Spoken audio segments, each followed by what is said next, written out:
नमस्कार, स्वागत है आप सभी का हमारे इस खास कार्यक्रम में। मैं हूं आपके साथ सुनील चौहान। बिहार विधानसभा चुनाव के लिए पहले फेज की वोटिंग में जारी है। दरभंगा जिले की सभी 10 विधानसभा सीटों पर सुबह 7 बजे से शाम 6 बजे तक वोटिंग हुई।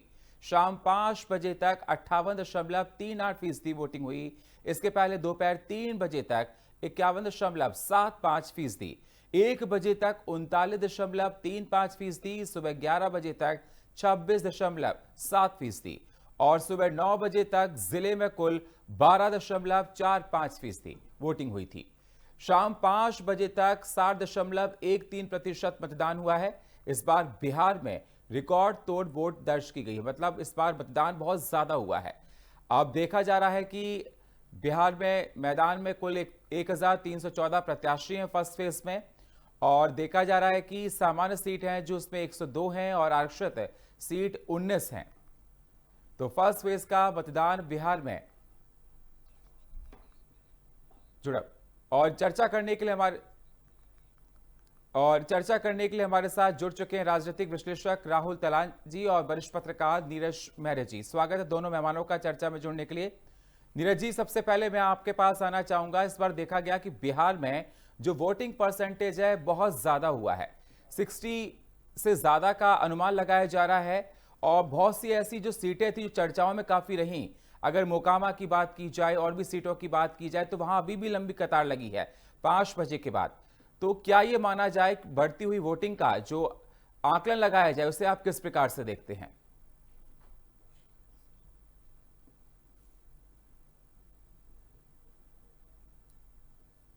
देखिए सुनील जी, जो हमने आकलन लगाया या वहां और लोगों से जो हमारी बात हुई धरातल पे, उसमें एक नई चीज इस बार देखने को ये मिली कि वाई और एम, मतलब यूथ और महिलाएं, वो निश्चित रूप से इस बार ज्यादा वोट गिरा है और वो अपने मुद्दों पे चुनाव लड़ने के चुनाव वोटिंग करने के लिए चुनाव मैदान में उतरे हैं। तो निश्चित रूप से वहां जो मुद्दे हैं वो महंगाई है, बेरोजगारी है, पलायन है, रोटी है, तमाम ऐसे चीजें हैं कि महंगाई, बेरोजगारी, सड़क, बिजली, पानी, स्वास्थ्य, इन सबको लेके अगर वाकई वो यूथ जो जिस तरह की रिपोर्ट आ रही है, अगर उस पर वोटिंग हो रही है तो निश्चित रूप से बहुत सारी चीजें बदल सकती हैं। राजनीति है, इसमें तमाम चीजें अभी हम लोग आकलन लगा सकते हैं। दूसरी बड़ी बात, एक नई चीज जो समझ में आ रही है वो ये लगा है कि जो राजनीतिक दल पीके को हल्के में ले रहे हैं वो उतना हल्का महसूस नहीं होने दे रहे। तमाम जगह जैसा देखने को मिला कि एक दो जगह ऐसी भी रही जहां पीके के प्रत्याशी जो थे उनको भारतीय जनता पार्टी के समर्थन में किस तरह बैठना पड़ा। क्या वो दबाव की राजनीति थी या अपने मन से बैठे या खरीदे गए या बेचे गए? कहीं बसपा के भी एक प्रत्याशी हैं, उनको भी बिठाया गया। तो तमाम चीजें ऐसी लग रही हैं। और जिस तरह से वहां के डिप्टी सीएम ने आरोप लगाए कि वो वहां गए और पत्थरबाजी, चप्पल फेंकी गई, मिट्टी फेंकी गई या तमाम ऐसी चीजें, उससे लग रहा है कि वो जो सरकार के खिलाफ भी बयान दे रहे थे, प्रशासन के खिलाफ बयान दे रहे थे। तो मुझे लगता है कि वो सरकार उनकी है, प्रशासन उनका है, सत्ता में वो है, आरोप आप लगा रहे। तो मुझे लगता है कि वहां बहुत सारी चीजें इस बार बदल सकती हैं। और एक बहुत अच्छा अभियान इस दौरान जो लालू यादव जी का आया है वो बड़ा महत्वपूर्ण था। उन्होंने ये कहा कि स्पष्ट रूप से कि तवे पे अगर रोटी ज्यादा देर तक पड़ी रहेगी तो वो जल जाएगी। मुझे लगता है कि रोटी बदलनी चाहिए और जो भी सरकार आए जो जनता के मुद्दों को सुधार सके, जनता के मूलभूत मुद्दों को सुधारने की कोशिश कर सके, वो सरकार आनी चाहिए। ये हमारी भी इच्छा है और हम भी चाहते हैं कि जो देश की, प्रदेश की जनता का विकास करे वो सरकार सत्ता में आए। लेकिन मुझे लगता है गठजोड़ करके कभी इस कुर्सी पे बैठकर और कभी उस कुर्सी पे बैठकर ऐसा राजनीति में होता है, लेकिन नहीं होना चाहिए। क्योंकि बिहार अब वो बिहार नहीं रहा। देखिए, तरक्की अगर हमारा देश करेगा कहीं ना कहीं कुछ ना कुछ बढ़ेगा, लेकिन जनता ने इस बार ये भी देखा है कि बिहार में वो प्रदेश है कि जहां विकास किस तरह नापा जा रहा है। आप किसी से बात करेंगे तो विकास की बात करेगा, सड़क बन गई। बिहार में 18 दिन में 12 नीरज जी, हिंदुस्तान के किसी भी स्टेट में ऐसा नहीं हुआ। बिल्कुल हिंदुस्तान के किसी भी राज्य के मुख्यमंत्री ने ऐसा भाषण भी नहीं दिया सदन में जैसा ये दिया गया। जी नीरज जी, शाम को 7:30 बजे प्रेस कॉन्फ्रेंस करने वाला है चुनाव आयोग, और देखा जा रहा है क्योंकि चुनाव आयोग पर निष्पक्ष चुनाव कराने को लेकर तमाम सवाल पहले से उठते आ रहे हैं। राहुल गांधी बहुत सारे सवाल पहले से उठाते आ रहे हैं, चाहे वो एसआईआर को लेकर हो, चुनाव आयोग को लेकर हो, फर्जी वोटिंग को लेकर कई बार प्रेस कॉन्फ्रेंस उन्होंने की है और चुनाव आयोग पर बहुत ज्यादा दबाव भी है। और इस बार देखा जा रहा है, पहले कहा जा रहा है कि लास्ट मोमेंट पर आकर वोटिंग परसेंटेज अचानक से बढ़ जाती है, इसे भी शक के घेरे में देखता है विपक्ष। इस पर आपकी राय? देखिए, चुनाव आयोग की नैतिक जिम्मेदारी पहली यह है कि वो हिंदुस्तान के सारे राजनीतिक दलों को संतुष्ट करे, और मुझे लगता है कि भारतीय जनता पार्टी को छोड़कर हिंदुस्तान का कोई भी राजनीतिक दल चुनाव आयोग की प्रक्रिया से या चुनाव आयोग के कार्यकलापों से संतुष्ट नहीं है। दूसरा बड़ा काम चुनाव आयोग का है कि वोटर लिस्ट तैयार करे और चुनाव कराना। मुझे लगता है कि तमाम ऐसी चीजें रही जिसको हमने और आपने नहीं, पूरे हिंदुस्तान की जनता ने देखा। आप थोड़ी देर के लिए चंडीगढ़ आ जाइए, मेयर के चुनाव में क्या हुआ। अगर भारतीय जनता पार्टी के पक्ष में वो वोटिंग फर्जी मतदान किया गया और पकड़ा गया और सुप्रीम कोर्ट ने फैसला सुनाया, तो निश्चित रूप से वो चुनाव आयोग की नैतिक जिम्मेदारी थी कि इस तरह की होनी चाहिए। क्या ये देखा जाए बिहार में एनडीए के लिए एंटी इनकम्बेंसी है? क्योंकि जब भी वोटिंग परसेंटेज बढ़ता है तो ये कहा जाता है कि सत्ता बदलेगी। नहीं, ये कोई मानक नहीं है। वोट परसेंटेज बढ़ने से किसको फायदा होगा, इसका आज तक हिंदुस्तान में कोई मानक नहीं है। हाँ, अगर जनता बातें, तो अगर वो मुद्दे क्या थे, कौन उठा रहा था, निश्चित रूप से वहां का सबसे बड़ा वो पलायन है। ठीक है, हमारे साथ राजनीतिक विश्लेषक राहुल तलान जी जुड़ चुके हैं। स्वागत है राहुल जी आपका हमारे इस खास कार्यक्रम में। राहुल जी, देखा जाए फर्स्ट फेज का इलेक्शन बिहार में हो गया और जिस दौरान देखा गया कि तमाम गहमा गहमी भी देखी गई, डिप्टी सीएम के साथ उनकी गाड़ी पर जूते चप्पल फेंके गए, आरजेडी पर तमाम आरोप लगाए हैं डिप्टी सीएम ने, और अब 7:30 बजे प्रेस कॉन्फ्रेंस होने वाली है चुनाव आयोग की, क्योंकि लगातार ये सवाल जब से बिहार के चुनाव को लेकर बातें आती हैं यही सवाल उठ रहा है कि चुनाव निष्पक्ष तरीके से संपन्न नहीं हुए हैं। और देखा जा रहा है कि वोटिंग परसेंटेज की अगर बात की जाए 60+ शाम को 5 बजे निकलकर सामने आ रही, बताया जा रहा और बढ़ सकती है।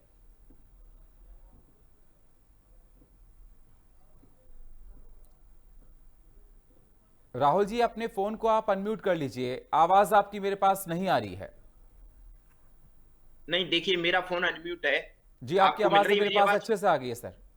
जी हाँ, देखिए अगर जो शाम को 5 बजे तक 60% से ज्यादा मतदान है तो आप समझिए कि 70% जाने वाला है, जो बहुत मुझे लग रहा है बहुत अच्छा मतदान है। बिहार में इतना कभी हुआ नहीं और मुझे लगता है इसमें एसआईआर का बहुत बड़ा रोल है, क्योंकि जो वोट ऐसी थी जो वहां थी ही नहीं या जो वोट वहां करते ही नहीं है लोग, उनको निकाल दिया गया है लिस्ट से। तो इसकी वजह से ये मतदान प्रतिशत ज्यादा लग रहा है कि क्योंकि 67 लाख के करीब लोग निकाले गए एसआईआर की वजह से, तो वो जो वोट कटी है तो उसकी वजह से मतदान प्रतिशत हमें ज्यादा दिखाई दे रहा है। पहली बात तो ये। दूसरी बात की बिहार में जो आप बात कर रहे हैं कि इतना हिंसा, जी आपको रोकना चाहूंगा राहुल जी, बड़ी खबर हमारे पास आ रही है, एक समय की बड़ी खबर आपके साथ हम साझा करें। बिहार चुनाव में वोटिंग का रिकॉर्ड टूटा, ये बड़ी जानकारी आपके साथ हम साझा कर रहे। फर्स्ट फेज का इलेक्शन खत्म हो गया है, मतदान खत्म हो गया है। 7:30 बजे चुनाव आयोग प्रेस कॉन्फ्रेंस करेगा। 5 बजे तक 60.13% मतदान हुआ है। 18 जिलों की 121 सीटों पर मतदान हुआ। खगड़िया में 5 बजे तक 60.65% मतदान हुआ। गोपालगंज में 5 बजे तक 64.96% मतदान। दरभंगा में 5 बजे तक 58.38% मतदान हुआ है। बेगूसराय की बात की जाए तो यहां पर 5 बजे तक 67.32% मतदान हुआ है। राहुल जी हमारे साथ जुड़े हुए। राहुल जी, बढ़ता हुआ मतदान किस बात का इशारा कर रहा है? हुआ मतदान अभी ये नहीं है कि ये मतदान बढ़ा है, पहले वो वोट कटे इसीलिए परसेंटेज ज्यादा दिखाई दे रहा है। वो वोट उतने ही होते होंगे लमसम पहले भी, लेकिन उसमें था क्या कि बहुत सारी ऐसी वोट थी कि जो निष्क्रिय थी, मतलब वो थी ही नहीं, या तो विलोपित वोट थी या लोग मर चुके थे या पलायन कर चुके थे, दूसरी जगह वोट बनवा चुके थे। वो वैसे लोग उससे छटनी हो गई एसआईआर की वजह से। तो इसीलिए मतदान प्रतिशत हमें ज्यादा दिखाई दे रहा है। क्यों दिखाई दे रहा है ज्यादा? क्योंकि हम टोटल में से प्रतिशत देखते हैं कि कितना प्रतिशत जा रहा है टोटल में से, तो टोटल में से ही जो निष्क्रिय वोट थे वो निकाल दिए गए। नंबर 1 बात। नंबर 2 बात की बिहार में जो आप हिंसा की बात कर रहे हैं, देखिए बिहार की राजनीति में पहले से होता रहा है। कौन सी ऐसी पार्टी है जिसने बाहुबलियों को टिकट नहीं दिया है? किसके कॉलर बिल्कुल साफ हैं? सारे के पास तो गुंडे मवालियों को टिकट देके बैठे हुए हैं। हर एक पार्टी में गुंडे मवाली हैं। तो आप बिहार में हिंसा ना हो ऐसा नहीं सोच सकते हैं। दूसरी चीज, चुनाव आयोग की बात कर रहे थे नीरज जी कि चुनाव आयोग को बीजेपी के अलावा किसी पे भरोसा नहीं है। देखिए है क्या कि चुनाव आयोग ऐसी गाय हो गई है कि जिसको हर कोई बदनाम कर रहा है इस वक्त। तो अपनी कमियां छुपाने के लिए सबसे आसान टारगेट है चुनाव आयोग।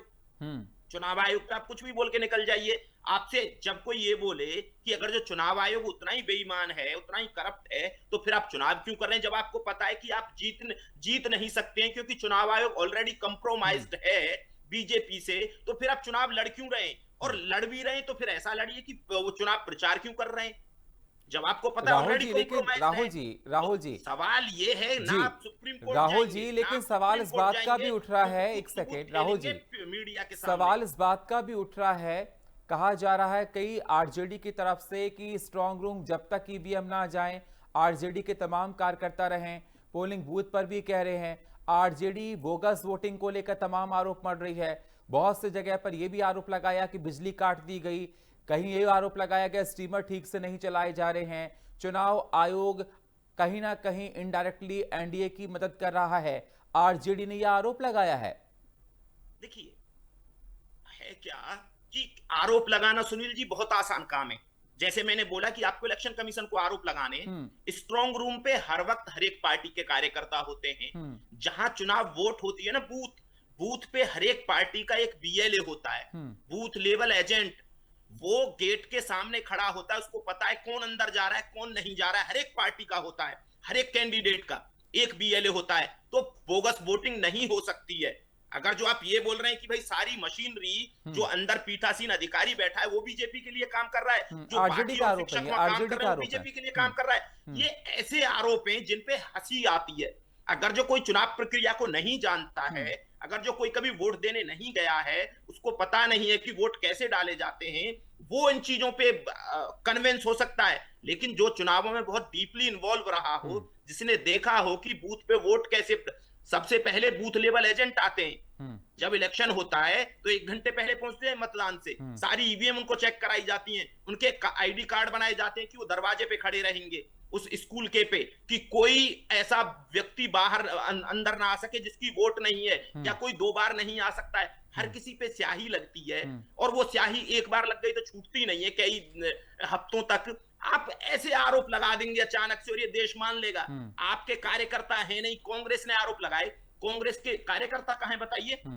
कांग्रेस के पास अपना नेटवर्क और स्ट्रक्चर, पार्टी स्ट्रक्चर ही नहीं है। मैं ऐसे कितने ब्लॉक लेवल पे जानता हूं कि जहां कांग्रेस के ब्लॉक अध्यक्ष नहीं है। आप बात कर रहे हैं बीएलए की, बीएलए होंगे कांग्रेस के पास। मैं आता हूं राहुल जी, आपके पास आता हूं। मेरे साथ नीरज जी जुड़े हैं। नीरज जी, देखा जाए राहुल जी तो ये कह रहे हैं कि जो वोटिंग परसेंटेज बढ़ा है बिहार में वो एसआईआर की वजह से हुआ है। लोग जागरूक हुए हैं और अपने अधिकारों को लेकर पोलिंग बूथ पर आए हैं, वोट को कास्ट किया है। सुनील जी, यही बात मैंने भी कही थी। मैंने कहा कि वहां बिहार की जनता ने इस बार जो यूथ का वोट ज्यादा पड़ा है और महिलाओं जो वोट डालने ज्यादा निकली है, वो निश्चित रूप से, मैंने तमाम चीजें वहां समझी, देखी और जानी है, वो अपने मुद्दों को लेकर बाहर निकले हैं। और मुद्दा वहां का क्या है? महंगाई, बेरोजगारी, सड़क, बिजली, पानी, स्वास्थ्य। सबसे बड़ा वहां मुद्दा है पलायन। आपको बताएं 2024 की एक रिपोर्ट के हिसाब से 55% लोग बिहार से पलायन करते हैं। आप 45% लोगों को सुविधाएं नहीं दे पा रहे।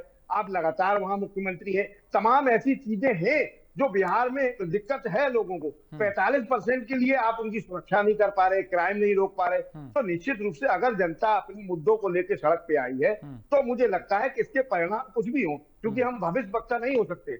हाँ, अपना आकलन लगा सकते हैं, तो निश्चित रूप से तमाम चीजें परिवर्तन की लहर भी हो सकती है। लेकिन जो एक चीज तमाम जगह ऐसी भी देखी गई है जहां प्रत्याशी बिठाए गए, जो मैंने पहले कहा था, तो मुझे लगता है कि भारतीय जनता पार्टी के जो वहां नेता हैं और डिप्टी सीएम है, उस तरह के आरोप जो उन्होंने लगाए, उससे भी एक मैसेज जाता है। लेकिन हमेशा आपने देखा हो सुनील जी, अगर हम चुनाव मैदान में होते हैं तो कोशिश ये करते हैं, हमारे कार्यकर्ता से भी गलती हुई तो उसको रोकते हैं कि चुनाव शांतिपूर्ण ढंग से निपट जाने दो, नहीं हमारा वोट डिस्टर्ब हो जाएगा। लेकिन वो सरेआम चिल्ला रहे, शासन पे आरोप लगा रहे, तो प्रशासन आप कहे तो आरोप किस पे लगा रहे हैं आप? जी सुनील जी, अगर इसी निष्पक्ष तरीके से चुनाव संपन्न करा रहा है तो इसमें हुड़दंग होने की क्या बात है? अगर सब कुछ पोलिंग बूथ उनके अंडर है, उनके अधिकारी वहां पर खड़े हैं, बीएलओ वहां पर खड़ा हुआ है, और इस प्रकार से आरजेडी वाले वहां दंगा करा रहे हैं, जिस प्रकार से गाड़ियों पर ये फेंका जा रहा है, विजय सिन्हा जी ये कह रहे हैं कि इनके गुंडों को हम ठीक करेंगे, ये तो माहौल खराब करने की बात हुई ना। इससे चुनाव मतलब हर्डल्स क्रिएट होंगी और लोगों को परेशानियां होंगी। तो ये मतलब ये क्या, ये बढ़ता हुआ चुनाव वोटिंग परसेंटेज, क्या ये प्रो इनकमेंसी एनडीए की? नहीं, निश्चित रूप से वो जिस तरह के आरोप लगा रहे हैं, आखिरकार वो आरोप लगाए किस पे जा रहे हैं? अगर वो इलेक्शन कमीशन पे लगा रहे हैं तो भी वो देखें, और सरकार उनकी है। अगर वहां एसएसपी पे वो आरोप लगा रहे हैं कि आप प्रशासन के अधिकारी हैं और चुनाव शांतिपूर्ण ढंग से नहीं करा पा रहे, वो आरोप किस पे लगा रहे हैं? मुद्दे की बात। और ये निश्चित रूप से उनकी बौखलाहट है, ऐसा माना जा रहा है और ऐसा देखा भी जा रहा है, चाहे जिससे आप बात करेंगे। और बड़े राजनीतिक विशेषज्ञों का भी यही मानना है। मुझे लगता है जनता अगर मुद्दों पे निकली है, जो अभी राहुल जी ने एक दो बातें बहुत अच्छी कही, मुझे अच्छा लगा कि उन्होंने बात कही। क्या आप हमें ये बता दीजिए कि इलेक्शन कमीशन की जो नियुक्ति हुई, क्या वो संवैधानिक तरीका था? नहीं था। नंबर 2, आप जो कह रहे हो चंडीगढ़ के मामले में, क्या जो हुआ वो गलत नहीं था और पकड़ा गया, न्यायालय ने फैसला सुनाया? तो वो आदमी अगर आपके साथ मेरे पक्ष में वोट डाल रहा है तो निश्चित रूप से मेरे साथ मिली भगत होगी उसकी। तो अगर वो जिस आदमी के साथ मिली भगत हो रही है, चंडीगढ़ में न्यायालय ने फैसला सुनाया, तब आपने स्वीकार किया, तो उसको जब 4 चीजें देखी जाएंगी तभी आदमी आरोप लगाएगा। रही बात जो राहुल गांधी आरोप लगाते हैं, आरोप लगाना बिल्कुल ठीक बात है, आपका मौलिक अधिकार है, लेकिन राहुल गांधी आरोप लगाएंगे इलेक्शन कमीशन पे, जवाब देने आएगी भारतीय जनता पार्टी। कल भी यही हुआ, रिजिजू साहब जवाब देने आए, क्या वो इलेक्शन कमीशन के प्रतिनिधि थे? किस अधिकार से उन्होंने दिया? तो इससे क्या लगता है? एफिडेविट नहीं दिया राहुल गांधी ने। एफिडेविट इतना मांगते रहे इलेक्शन कमीशन, एफिडेविट नहीं दिया ना नीरज जी। अगर इतने सारे आरोप इतने ऑथेंटिक थे तो एफिडेविट मांग रहे थे, एक एफिडेविट बना के दे दीजिए। एफिडेविट के लिए तमाम बहाने। समाजवादी पार्टी ने दिए 15,000 से ज्यादा एफिडेविट, उनका क्या हुआ? इससे पहले भी तमाम आरोप लगे। एक आरोप और मैं बता देता हूँ, पार्लियामेंट के 300 मेंबर थे जो इलेक्शन कमीशन से मिलने जा रहे थे। उन्होंने कहा कि हम आपसे मिलेंगे नहीं क्योंकि हमारे ऑफिस में जगह नहीं है 300 लोगों की बिठाने की। इलेक्शन कमीशन ने कहा। तो मेरा अपना मानना है, क्योंकि वो मेंबर पार्लियामेंट थे, देश की सबसे बड़ी महापंचायत के सदस्य थे, तो क्या इलेक्शन कमीशन ये नहीं कर सकता था? लेकिन नीरज जी ये बात क्योंकि समाजवादी पार्टी ने लोकसभा चुनाव में नहीं की थी जब 37 सीटें जीत कर आई थी। समाज अब जब कर्नाटक जीत लिया कांग्रेस ने, तभी सवाल इलेक्शन कमीशन पर नहीं उठाए थे। जब जहां जहां हारते हैं तब सवाल उठने लगते हैं कि चुनाव में धांधली हुई है। मैं आऊंगा आपके पास। राहुल जी, आवाज मिल रही मेरी आपको? जी जी। इलेक्शन कमीशन को लेकर नीरज जी सवाल खड़े कर रहे हैं, कह रहे हैं कि चंडीगढ़ मेयर इलेक्शन को लेकर सुप्रीम कोर्ट में जो तस्वीर निकलकर सामने आई वो सवालों के घेरे में है। इलेक्शन, अगर एफिडेविट की बात करें समाजवादी पार्टी ने दिया, उसको लेकर क्या कुछ नहीं हुआ। इलेक्शन कमीशन भी सवालों के घेरे में है, और अगर निष्पक्ष चुनाव संपन्न नहीं होंगे तो सवाल उठना लाजमी है। देखिए, ये सबसे बड़ी बात तो यही है ना कि पहले बताइए ना कि कॉम्प्रोमाइज ने चुनाव, कैसे कॉम्प्रोमाइज ने? जो राहुल गांधी जी ने जो सबूत दिए, यूपी से दिल्ली में एनसीआर में बहुत सारे लोग रहते हैं।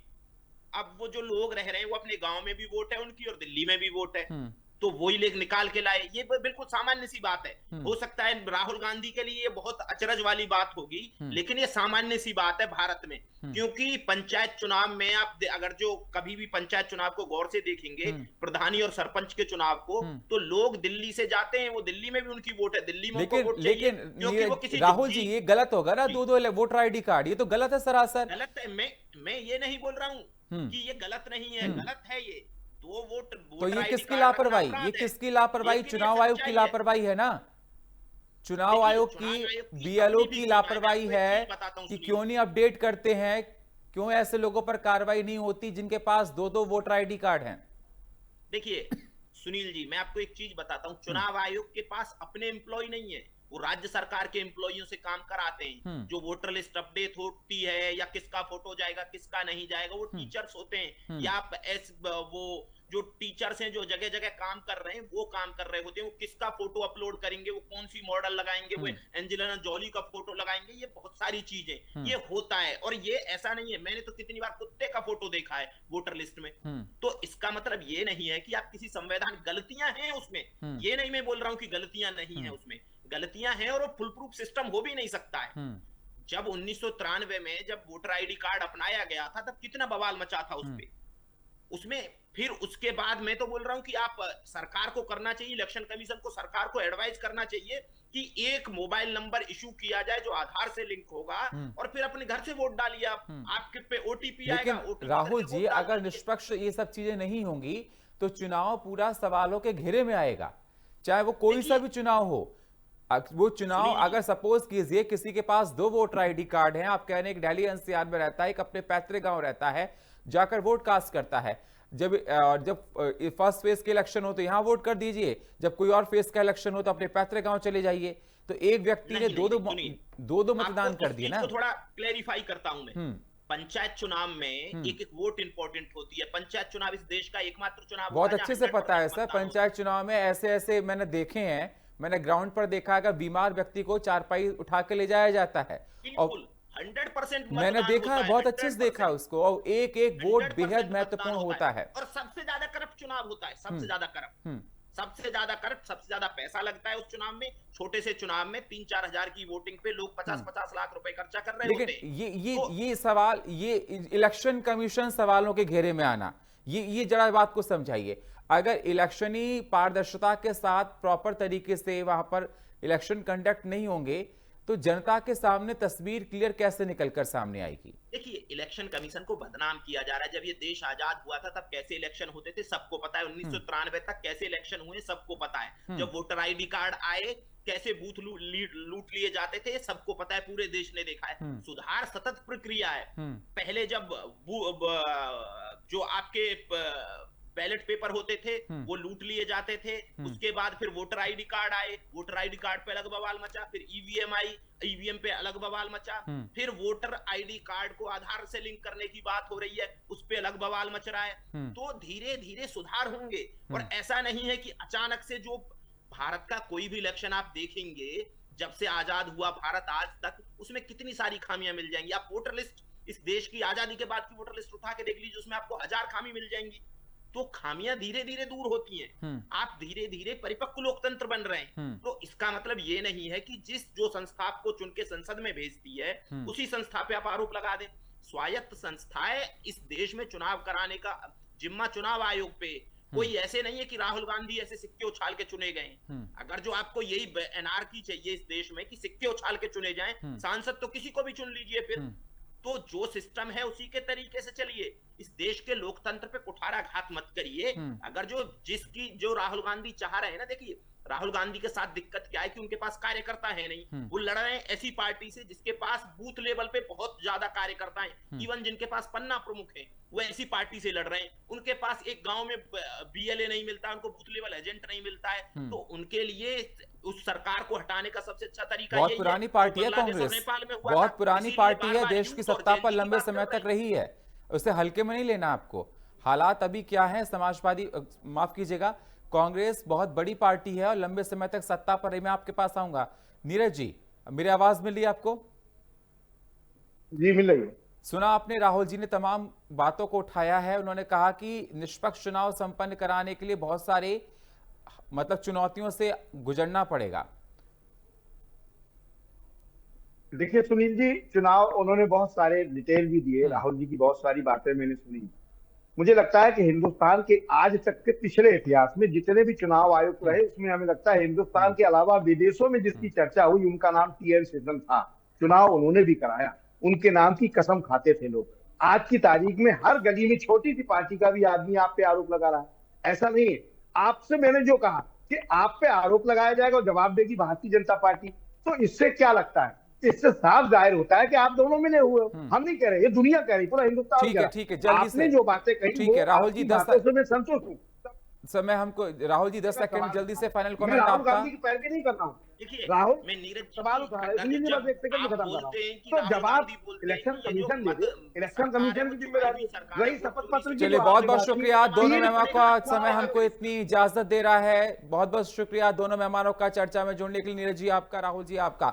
बड़ी खबर आ रही है, आरजेडी ने अपने बूथ एजेंट को सलाह दी। आरजेडी ने पोलिंग एजेंटों को सतर्क रहने की अपील की है। मतदान के बाद ईवीएम की निगरानी करने को कहा। स्ट्रांग रूम तक ईवीएम की सुरक्षा सुनिश्चित करें। पोलिंग एजेंट फॉर्म 17 ये प्राप्त करें। अनिवार्य धांधली रोकने के लिए प्रशासनिक सतर्कता जरूरी बताई गई है। अंतिम समय लाइन में लगे मतदाताओं पर विवरण रखें। तो यह अहम जानकारी बिहार चुनाव से लेकर आपके साथ हम साझा कर रहे हैं। आरजेडी ने अपने बूथ एजेंट को सलाह दी है। आरजेडी ने पोलिंग एजेंटों को सतर्क रहने की सलाह दी है। मतदान के बाद ईवीएम की निगरानी करने को कहा है। स्ट्रांग रूम तक ईवीएम की सुरक्षा सुनिश्चित करें। पोलिंग एजेंट फॉर्म 17 प्राप्त करने अनिवार्य है, जो कि धांधली रोकने के लिए प्रशासनिक सतर्कता जरूरी बताई गई है। अंतिम समय लाइन में लगे मतदाताओं का विवरण करें।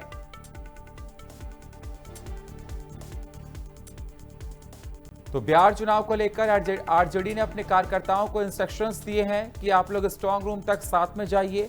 बूथ एजेंट को सलाह दी है आरजेडी ने। फर्स्ट फेज का इलेक्शन बिहार में संपन्न हो गया है। मतदान के बाद ईवीएम की निगरानी करने की सलाह आरजेडी अपने तमाम कार्यकर्ताओं को दी। स्ट्रांग रूम तक ईवीएम की सुरक्षा सुनिश्चित करें।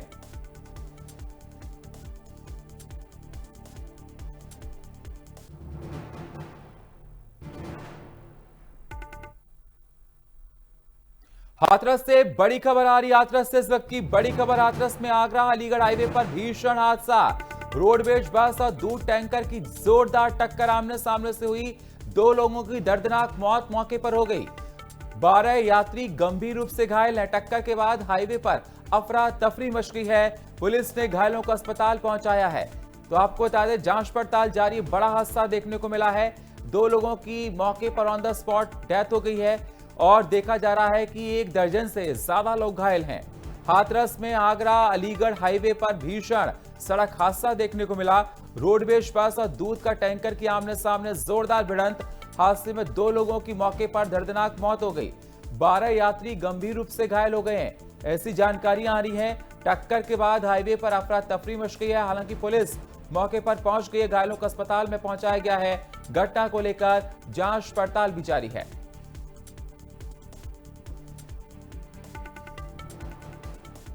तो रोडवेज बस और दूध टैंकर की जोरदार टक्कर हो गई। मौके पर 2 लोगों की मौत। तो हादसे में 2 लोगों की मौत आपको बता दें और 12 यात्री गंभीर रूप से घायल बताए जा रहे हैं, जिनको अस्पताल में भर्ती कराया गया है। टक्कर के बाद हाईवे पर अफरा तफरी मच गई है। पुलिस ने घायलों को अस्पताल में पहुंचाया है, जहां जांच पड़ताल जारी है। तो यह अहम जानकारी आपके साथ हम साझा कर रहे हैं। हाथरस में आगरा अलीगढ़ हाईवे पर भीषण हादसा हुआ है। रोडवेज बस और दूध टैंकर के आमने सामने जोरदार भिड़ंत हो गई है। हादसे में 2 लोगों की मौके पर मौत। 12 यात्री गंभीर रूप से घायल हो गए हैं। तो टक्कर के बाद हाईवे पर अफरा तफरी मच गई है। पुलिस ने घायलों को अस्पताल में भर्ती कराया है। जांच पड़ताल इस घटना को लेकर जारी है। हाथरस में आगरा अलीगढ़ हाईवे पर भीषण हादसा हुआ है। रोडवेज बस और दूध टैंकर की आमने सामने टक्कर हुई है। हादसे में 2 लोगों की मौके पर दर्दनाक मौत हो गई है।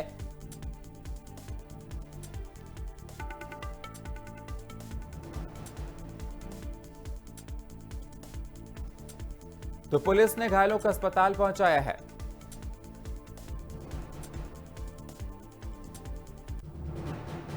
और वक्त एक छोटे से ब्रेक का है। मिलते हैं एक छोटे से ब्रेक के बाद।